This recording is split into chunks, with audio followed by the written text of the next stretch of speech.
ना बीबी मरियम से हाथ जोड़ना मुझे साथ तक किया जाए। नहीं बीबी मरियम साहब आप मेरे सामने साहब की तरह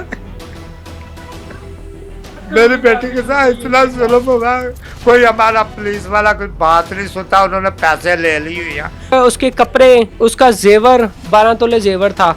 उसके बाद उसका फ़ोन तकरीबन 3-4 टेचे केस भर के वो अपनी अम्मी के घर छोड़ आता है। दूसरी शादी करनी चाह रहा था, अपने के पुप्पो का बेटा उसके का मुद्दा उसकी बेटी के साथ शादी दूसरी शादी करना चाह रहा था। बच्चे थे, दूसरे थे ना, कितने? हाँ जी, 2, एक बेटा एक बेटा। तो जन्नत को पता चला तो जाहिर है ये बोली वगैरह के क्यों करने आया तूने ऐसा किया क्या। बाकी लोग मौजूद थे और वो फोन पे चीखें सुन रही थी। जी फिर दादों ने क्या कहा? किसी ने छुड़वाया था मामा को? नहीं, सारे मार रहे थे मम्मा को। और आप? मैं छुड़वा रहा था मम्मा को। मुझे भी मारा उन लोगों ने। ये मेरे होंठ पे चोट लगी है, ये मेरे पापा ने मारा था। आपको मारा था? जी फिर उसके बाद कुछ और लोग थे और आपकी मामा को कोई चीज़ भी पिलाई गई थी? जी पिलाई गई थी, शराब पिलाई थी मेरी मम्मा को। और मेरी बेटी को इंसाफ दिलाए। मेरी बेटी ऐसे पत्थर की तरह पड़ी हुई है उस दिन से। आज 15-20 दिन हो गया पड़ी हुई है, ना कोई बात करती है ना, और पहले सुनती भी नहीं थी, अब एक कान से सुनती है। चौंकी वालों को कॉल करते हैं, चौंकी वाले आगे हौसल कानूनी वालों को बुलाते हैं। हौसल कानूनी वाले आते हैं, पुलिस वाले, वो फिर हम अपने भांजे का बयान भी उसे वीडियो में बताते हैं, दिखाते हैं, और उसके बाद भांजे का बयान भी वो देखते हैं। और उसके बाद वो हॉस्पिटल के अंदर मेरी बहन उसकी वर्दी पकड़ के बकायदा कहती है, वो हर चीज़ जो पूछता है वो बड़ी मुश्किल से, हमारा पेशेंट इस कंडीशन में नहीं है कि बयान बहुत बुलाने की कोशिश की है, बस रोती है वो। बिल्कुल। और वो उसने पुलिस वाले को आपसे बहुत अच्छा बयान दिया है। शर्ट पकड़ के वो बंदे पूछता रहा है कितने लोग थे और कौन कौन थे, कहाँ पे मारा है, उसने इशारों के साथ बताया। उसकी लेफ्ट साइड यूज़ होती है, वो काम करती है, वो उसके साथ उसने इशारों से बताया। और फिर उसकी बना पे हाथ काम नहीं करता, एक साइड पूरी एक राइट साइड की बाजू भी नहीं काम कर रहा और टांग भी नहीं काम कर रही। फिर उसके बाद ये करते हैं कि एफआईआर होती है, मगर उसके अंदर अभी तक रेप केस का वो नहीं है, अभी तक वो नहीं है। फिर मेरे अब्बू और 2 बहनें जाके एक बंदे को पकड़वाती हैं, हालत नामी शख्स है जो, तो उसका पाँव का थोड़ा मसला है एक साइड का। मेडिकल हुआ है? मेडिकल का हमने जज से परमिशन ले ली हुई है, वो मंडे को इंशाल्लाह ताला हो जाएगा। मंडे को हॉस्पिटल से, किसी भी हॉस्पिटल से 2-3 रिक्वायर्ड किए हैं, उनमें से किसी एक से उसका मेडिकल हो जाएगा। और क्योंकि टाइम बहुत हो गया, रेप केस का पता नहीं रिज़ल्ट आता है कि नहीं आता, ये अल्लाह करे उसके मुजरम पकड़े जाएं और उसके अंदर वो आए। और दूसरी जो चोटें हैं उनका तो ऑलरेडी आएगा। और अभी जो फिल वक्त पर्चे के अंदर दफ़ा लगी हैं वो 324 है, 147 है और 149 है, और ये दफ़ा लगी हैं। और अभी तक वो फिर हालत नामी बंदे को इन्होंने पकड़वाया भी है, मगर वो पुलिस वालों ने छोड़ दिया। पता नहीं उसने अबूरी ज़मानतें करवाई हैं, क्या हुआ क्या नहीं, वल्लाह आलम। मगर अभी तक हमें पुलिस वालों का ताउन इतना जो मिलना चाहिए था वो नहीं मिल रहा, और ना ही उसके मुजरम अभी तक पकड़े गए हैं। थाना कौन सा लगता है? हौसल कॉलोनी। हौजल कॉलोनी, ये वहाँ पे है? ठीक है, शेखुपुरा में। ठीक है, एसएचओ कौन है? एसएचओ का तो नहीं मुझे बता। कोई ताउन किया पुलिस ने या अपना वो रवायती तरीका कार इस्तेमाल किया? वो जो तफ्शीशी था उसने तो ये कह दिया था कि जी चोरी साहब आए सी पिंड दे, वो सानू है कह गए ने ते यही हैगा जो उसके मियाँ ने बताया। और जो उसके गांव में किसी वडेड़ा कोई चौधरी है, ये कोई जंगल का कानून तो है नहीं है। मेरी सीएम साहिबा से रिक्वेस्ट है और हिना परवेज़ भट्ट से मेरी रिक्वेस्ट है कि इस केस को नोटिस लिया जाए, इसकी कंप्लीटली तफ्तीश करवाई जाए, और इस तफ्तीश में मेरी बहन के ऊपर जिन्होंने भी जुल्म किया उनको बाय तकमीर तक पहुंचाया जाए। और सीसीडी, अगर बच्चियों के साथ ऐसा कुछ भी होता है, थोड़ा सा भी कुछ होता है, तो सीसीडी उसके ऊपर कंप्लीटली बड़ा एक्शन लेती है। तो ये तो एक इंसानियत और लेडीज़ के साथ खुल्लम खुल्ला इतना बड़ा जुल्म है कि मैं बयान भी नहीं कर सकता। और भाई होने के नाते मैं अपने लफ्ज़ों को मेरी इकलौता जुबान भाई नहीं है आ सकती। और इस टाइम फैमिली की क्या सिचुएशन है आप देख सकते हैं। और सीएम पंजाब ने बहुत अच्छे अच्छे रूल्स निकाले हैं, लेकिन ये कौन लोग हैं जो अभी भी कहते हैं कि चौधरी साहब आए हैं? क्या इनको पता नहीं है कि इस टाइम सीएम पंजाब मरीम नवाज शरीफ है, जो एक ज़रा चीज़ का खास कर खवातीन के साथ कोई मामलात होते हैं तो फौरी उस चीज़ का सख्ती से नोटिस लिया जाता है। तो ये कौन साहिब है जो कह रहे हैं कि चौधरी साहब आए हैं? समझ से बाला तर है कि क्या ASI जिसने मैंने 15 पे कॉल की हुई थी, 15 की नुमाइंदा थी एक, उन्होंने बकायदा इस तफ्तीशी को कॉल के अंदर लिया और उन्होंने कहा आपने चुप करना है, मैं इनसे बात करती हूँ, फिर आपने अपना मौक़िफ़ रखना है। फिर उन्होंने कहा फैसल तनवीर को कि जी बताएं। इन्होंने फिर उन्हें बताया कि मुझे किसी ने बताया, मुझे पता चला है कि ये एक्सीडेंट ही है, ये कुछ नहीं है। फिर उन्होंने कहा कि आप तफ्तीशी हैं, आपने तफ्तीश की है? उन्होंने कहा जी मैं तफ्तीश नहीं की, मुझे पता चला है। उन्होंने कहा आपको शेम ऑफ यू, आप जो 15 की नुमाइंदा थी, उन्होंने कहा शेम ऑफ यू, आप सीनियर ऑफिसर होते हुए आपने सुनी सुनाई बातों पे यकीन किया और आपने बिना तफ्तीश किया आप मुझे भी यही कह रहे हैं कि जी मैंने ये सुना है और ऐसे ही है। तो तफ्तीश किए बगैर ही जो उधर का कोई वडेरा है या कुछ है उसने आके बताया, इन लोगों ने, पुलिस वालों ने, फैसल तनवीर ने खासकर अपनी ज़बान से बताया कि मुझे सुनने को मिला ये ऐसे ही है, बिना तफ्तीश किए। और ये क्राइम को मिटाने की कोशिश की गई है। वल्लाह मुझे नहीं पता कि ये किस इवस में फैसल तनवीर ने ये बयान दिए हैं और किस इवस में ये, मैं नहीं इन चीज़ों को बयान कर सकता कि किस इवस में फैसल तनवीर हमारा केस को दूसरा रंग देने की कोशिश कर रहा है। क्या वजूहात हैं? वैसे हमारी पुलिस तो ज़माना बदनाम है, लेकिन कुछ चंद एक काले भेड़िए हैं भी जिनकी वजह से बदनाम है। माँ जी, बेटी ने बताया होगा कि शोहर सही नहीं रहता, शादी की ख्वाहिश है उसकी, एक छोटी सी नन्ही सी बच्ची है उसकी, अल्लाह ताला ने कंप्लीट फैमिली अता की हुई है। सही था, जब से ये बच्ची हुई है ना तब से ये झगड़े शुरू हुए हैं कि बच्ची क्यों हुई तो है। बेटी पे बेटी की वजह से बहुत ज़्यादा हो गए थे, बेटी होने पे बहुत ज़्यादा हो गए थे। ये बच्चे अब आपके पास है? बच्चे हमारे पास है, दोनों ही हमारे पास है। दोनों आपके पास हैं। उनकी जो बेटी है वो कितने साल की है? 6 महीने की है, अब 5 माह की हुई है, 6 महीने में लगी है। वो तो मदर फीड पे होगी। हाँ जी, मदर फीड। तो मदर फीड भी नहीं, वो कभी मुश्किल लग जाती है उससे, कभी फीवर हो जाता है, बस ऐसे बीमार हो जाती है। खाला उसकी लाती है। बेटी बताती थी कि मेरे साथ इस तरह का सलूक है, इस तरह का सलूक है। नहीं बताती थी, अम्मी अबू को नहीं बताती थी, मुझे नहीं बताती थी, क्योंकि लास्ट टाइम जब झगड़ा हुआ था तो हम लोग कहते थे कि ना जाओ, मगर वो कहती थी कि मैंने अपना घर बसाना है और इन चीज़ों को लेके। अच्छी बेटी थी, बस अच्छी बेटी के चक्करों में वो उसके साथ इतना का तशद्दुद हो चुका है कि उसकी, मेरे ख्याल से अगर कोई सुनता भी है ना ये चीज़ तो उसकी रूह कांप जाती है। और जिसके साथ हुआ है, मैं बीबी मरियम से हाथ जोड़ता, मुझे साथ में किया जाए। नहीं, मैं बीबी मरियम साहब मेरे साहब की तरह,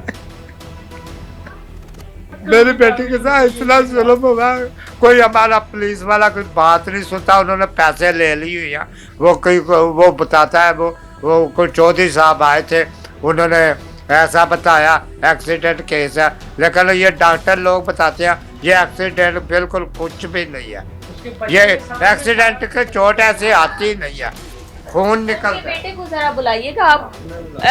ये जो बुजुर्ग बाप है इसने सारी जिंदगी जो है बैरून मुल्क गुजारी है बच्चों के आला मुस्तकबिल के लिए, कि बच्चे जो हैं वो आला तालीम याफ्ता बने, बेटियों के घर आबाद हों, और बेटियों के वहाँ पे रहने का जो एक मकसद था, बच्चों ने तालीम हासिल की है, सारी बेटियों की उन्होंने शादी की, कुछ बहनें रहती हैं, ये छोटा भाई है, सारी बहनों की शादी हो गई, छोटी है उसकी भी 3 साल हो गई है शादी। हाँ, अपना जो बेटी का फर्ज होता है, बेटियों वाले फ्राइज जो है वो अदा किए हैं, लेकिन अब आपका गुजारा नहीं है। वो बेटा वो बोलती है अब्बू मैं आपके ऊपर बोझ नहीं बनना चाहती, आपके ऊपर बिल्कुल बोझ नहीं बनना चाहती, मैं अपना घर बसाऊंगी, आपके ऊपर मैं बोझ नहीं बिल्कुल बनना चाहती। बेटी हमारी यही कहती रही हमको। बस ये बेबस वालिदैन जो है ना, ये बेटियों के नसीब नहीं खुद अपने हाथ से लिख सकते, वरना बेटियों के लिए घर बार छोड़ के औलाद के लिए जो बंदा परदेश काटता है, कि बेटियां अच्छी जिंदगी गुजारें, बेटे अच्छे जिंदगी गुजारें। लिखी है, वो हमारी बेटी पढ़ी लिखी है, लेकिन उसकी किस्मत खराब है। हम गांव में वो शादी काजी, वो जरैम पेशा लोग हैं, तो हमको पता नहीं चला, हमने इतना पूछा नहीं है। वो जो उसका सारा गांव ही मेरे दिमाग का जो बाप है, वो मेरे साथ काम करता था, वो मुझे इतना पता नहीं चला। वो मेरे कहने पे मेरे घर वालों ने रिश्ता कर लिया। वो सारा गांव ही जराइम पेशा है। कुछ दिन पहले वहाँ पे सारी दुनिया, सारी न्यूज़ भी चली थी कि एक सांस ने अपनी बहू का पेट काट के तो अपनी बेटी को बच्चा देने की कोशिश की थी, जिसमें उसकी बहू और बच्चे की डेथ हो गई थी, और बाद में वो ट्रंक में डाल के तो इस तरह करती रही हैं। ये सारा गांव ही जराइम पेशा है। उसी इलाके के ही ये 3-4 गलियां छोड़ के हैं। बेटे क्या नाम है? मोहम्मद हसन। मोहम्मद हसन। स्कूल जाते हो? जी। ठीक है। मम्मा जो है, मम्मा की क्या हालत हो गई है? बाबा ने क्या किया है? बाबा ने मारा है। मारा है? बाबा पहले भी मामा को मारते थे? जी, पहले भी 2-3 बार मारा है। 2-3 बार? किस बात पे? यही बातों से कि मैंने शादी करनी है दूसरी। तो क्या कभी मैंने भी लड़ाई की थी बाबा से? की थी इस बात से कि आपने नहीं करना, ऐसा शादी नहीं करनी, इसी बात से होती थी। तो वो बार बार मम्मा को मारते थे। तो ये मम्मा का राइट था ना, तो फिर आप लोगों ने बाबा को रोका था? जी, मैंने रोका था। वो मुझे भी मारते थे, मेरी छोटी बहन है, उसको भी तब मारा था। इस बार की बात है। ये उस दिन जो सारा कुछ हुआ है, आप पास थे ना जब मम्मा को ये मारते रहे हैं? कौन कौन लोग थे उस वक्त? सुलताया था जो मेरी पुप्पो है, आमना पुप्पो, उसका हस्बैंड है, वो है था एक। वो लोहे का डंडा लाया था एक ही, वो लाया था। और एक आया था जवेद, खालद आया था, खालद कहते हैं उसे। और मेरा पापा आया था, साथ मेरी ईरा पुप्पो थी, आमना पुप्पो थी, और वो भी आई थी, दादी भी थी। और कौन था? और मेरी जो इकरा पुप्पो है एक, वो फ़ोन पे मेरी मम्मा की चीखें सुन रही थी। बाकी लोग मौजूद थे और वो फोन पे चीखें सुन रही थी? जी। फिर दादों ने क्या कहा? किसी ने छुड़वाया था मामा को? नहीं, सारे मार रहे थे मम्मा को। और आप? मैं छुड़वा रहा था मम्मा को, मुझे भी मारा उन लोगों ने। ये मेरे होंठ पे चोट लगी है, ये मेरे बाबा ने मारा था। आपको मारा था? जी। फिर उसके बाद कुछ और लोग थे और आपकी मम्मा को कोई चीज़ भी पिलाई गई थी? जी, पिलाई गई थी, शराब पिलाई थी मेरी मम्मा को। मम्मा आगे से मरम्मत कर रही होंगी? जी, मम्मा कह रही थी मुझे छोड़ दो, मुझे ना मारो। मैं छुड़वाने की कोशिश करता तो मुझे भी मारते थे, और मेरी छोटी बहना को भी मारा है उन लोगों ने सर पर। ये क्या करता है? आपके जो बहनोई हैं क्या करते हैं? ये किसी फैक्ट्री में मुलाजिम है, वो भी हमने किसी रेफरेंस से लगवाया, वरना फ्री रहता था, यहीं से खर्चा भेजते थे। अब आप लोगों ने इसको किसी फैक्ट्री में लगा दिया। आला हुकाम से आपकी क्या अपील है? एक बेबस वालिदैन जो हैं वो क्या कर सकते हैं कि इस टाइम जो है ये इकलौता भाई है, अभी ये हाथ में पिस्टल पकड़ के तो नहीं ना निकल सकता, कानून को तो हाथ में नहीं ले सकता। ये शरीफ से लोग हैं, पढ़े लिखे लोग हैं, और अपना सर्कल जो है वो जिस तरह सरवाइव कर रहे हैं सारी चीज़ों को। लालची लोगों में बेटियों की शादियां हो जाएं तो फिर इस तरह की चीज़ें जो हैं ये वक्तन फ़वक्तन आप सोशल मीडिया पे देखते रहते हैं कि जालिम ससुरालिये जो हैं इससे पहले न जाने कितनी हवा की बेटियों को अपनी दरिंदगी का, अपनी हवस का और जुल्म का निशाना बना चुके हैं। आपकी क्या अपील है हुकूमत पंजाब से? आपने कहा कि हमारी कोई सुनवाई नहीं हो रही, ऐसा नहीं है। इस केस पे सीएम साहिबा मरियम नवाज साहिबा से मेरी यही अपील है कि इस चीज़ पे खुद नोटिस लें, और खुद ही इन सभी जो ये जालिम लोग हैं जितने भी, इन सब को कड़ी से कड़ी सज़ा मिले, ताकि आइंदा किसी बेटी के साथ, किसी भाई की बहन के साथ इस तरह का कोई सीन ना हो। उसे इन्हें इतनी कड़ी सज़ा मिलनी चाहिए कि आइंदा किसी की बेटी शादी करके किसी और घर जाए तो वो उसे टच करने से भी डरे, टच करने से भी, और उसे ऊंचा बोलने से भी, और उसे मारकटाई करने से भी डरे कि अगर ऐसा हुआ तो ये मरियम नवाज साहबा ऐसा कर देंगी। ससुराल वालों को और उसके शोहर को और कोई जो 3-4 होते हैं जो क्राइम करते हैं और इन चीज़ों में आकर साथ देते हैं, उन्हें इतना खौफ हो जाना चाहिए कि मरियम नवाज साहिबा का कि नेक्स्ट टाइम वो खौफ से डरें, हमारी सीएम से इतना कि डरें कि वो इन चीज़ों से दूर हो जाएं। मुझे वालदा ने ऑफ द रिकॉर्ड बताया कि शादी है उनकी, शादी करना चाह रहे थे, तो चलें जब किसी को किसी पे सौतन लानी होती है या आप दूसरी शादी करना चाहते हैं तो एटलीस्ट जिनकी बेटी है, बेटियां वालिदैन फिर भी वापस रख लेते हैं, जालिमों, बेटी कोई नहीं फेंकता, शादी कर रहे हैं वो दे देता हमारी बहन को, हमें कोई इतराज़ नहीं था, किसी किस्म का कोई उसका राइट भी बनता था। और ये एक अमूमन पाकिस्तान में ये अमूमन चीज़ पाई जाती है कि कोई मसला नहीं है, मगर आजकल के लोगों को ये भी तो है कि वो इतने का यहाँ पर रहता रहा, हम 2-2 3-3 साल यहाँ पे पूरी फैमिली का इसका खर्चा उठाते रहे हैं, वो हमारा बहनोई भी रहता रहा और उस्मान और सारा खर्चा अफोर्ड करते रहे हैं। और ये चीज़ है कि वो लालची लोग थे, जेवर जाहिर बात है डिवोर्स होती उसको कहीं शादी कर देना पड़ना था, हमारी बहन का सारा कुछ सामान देना पड़ना था सारा, और इन चीज़ों की वो लालची लोग हैं और इन चीज़ों की वजह से उसने मेरी बहन को रास्ते से हटाना बेहतर समझा, डिवोर्स देना बेहतर नहीं समझा, रास्ते से हटाना बेहतर समझा। सुनने में आया था कि अक्टूबर में ही है, वल्लाह आलम कौन सी डेट को थी, कौन सी किसी की बेटी को मौत के मुंह में पहुंचा कर ये शख्स अब सेरे बांधने जा रहा है। आप कुछ सोचिए कि जुल्म की इंतहा है। बिल्कुल ऐसे ही है। हमारी हुकूमत पंजाब से और सीसीडी के हेड से और पंजाब पुलिस के हेड से, और क्योंकि हमें अभी तक, हम क्लियरली ये बात बता दें कि हमें अभी तक शेहूपुरे की पुलिस से कोई किसी किस्म का रिस्पॉन्स नहीं मिला, और वहाँ का वडेरा निज़ाम देखकर तो हम खुद बागी हो गए हैं कि वडेरा निज़ाम जो है वो, हम लोग तो लाहौर में रहते हैं, हम लोगों को तो ये वडेरा निज़ाम तो ना हम मानते हैं वडेरा निज़ाम को, और ना ही हमें हमारे लाहौर में इन चीज़ों को बहुत देर से मरियम नवाज साहबा ने, मुस्लिम लीग नून और शहबाज साहब ने और मियां नवाज शरीफ साहब ने इन चीज़ों को वडेरा निज़ाम तो लाहौर में से तो बहुत देर का ख़त्म कर दिया हुआ है, मगर अभी भी सिंध वाली साइड पे और शेहूपुरा और इन जगहों पे जो वडेरा निज़ाम चलता है, हम नहीं मानते इन काली बेड़ों को और ना ही इन वडेरों को, क्योंकि हमें इंसाफ चाहिए। जो हमारी बच्ची के साथ हुआ है, हमें उन मुजरमों को बाय तकमीर तक पहुँचाना है और उन्हें कड़ी से कड़ी सज़ा मिलनी चाहिए, कड़ी से कड़ी सज़ा मिलनी चाहिए, और इन मुजरमों को जो भी हो सकता है सीसीडी इनके साथ करे और हुकूमत पंजाब करे और सीएम पंजाब खुद इस चीज़ पे नोटिस ले।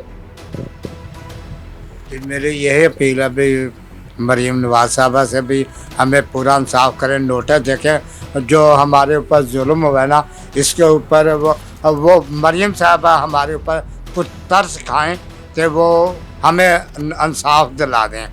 हाँ, इन्होंने बहुत अच्छे काम किए औरतें के लिए, लेकिन अल्लाह ताला इनको तौफीक दे और भी अच्छा कानून बना सके औरतों के लिए, लेकिन वो ये हमारे साथ बहुत जुल्म हुआ है। वो जिधर भी हम जाते हैं ना, वो शेहूपुरा की पुलिस की तरफ, वो हमारी कोई बात नहीं सुनते, वो हमें बोलते हैं आप लोग बहुत झूठ बोलते हैं, ये एक्सीडेंट हुआ है तो वो आप लोग झूठे हैं। साहब आगे क्या कहने जी अंज होया, असल में जो हमारा नुकसान हुआ भरपाई के लायक नहीं है, ना ही उसकी कोई भरपाई हो सकती है, मगर जिन्होंने ये किया नुकसान, उन्हें कड़ी से कड़ी सज़ा मिलनी चाहिए। जो जुल्म उन्होंने किया मेरी बहन के साथ, जो तशद्दुद किया और जिनसी और जिस्मानी, उसकी कड़ी से कड़ी सज़ा मिलनी चाहिए। माँ जी, क्या अपील है आपकी? डॉक्टर्स ने क्या कहा है? बेटी ठीक हो जाएगी? बेटी बोल नहीं सकती, बेटी सुन नहीं सकती, कुछ कह नहीं सकती, 6 माह की उसकी बेटी है। जब वो अपनी बेटी को देखती है तो बेबसी इस कदर है कि उसकी आंखों में से आंसू बहते हैं। ठीक है, अब अल्लाह का शुक्र है, थोड़ा थोड़ा सुनने लग गई है, देखने भी लग गई है। हाँ, तो अब अल्लाह करेगा तो आवाज़ भी इसकी सही हो जाएगी, बताएगी। हुकूमत वक्त से आपकी क्या अपील है? मेरी दरख्वास्त है कि मरियम नवाज मेरी बेटियों की तरह है और मेरी बेटी को इंसाफ दिलाए।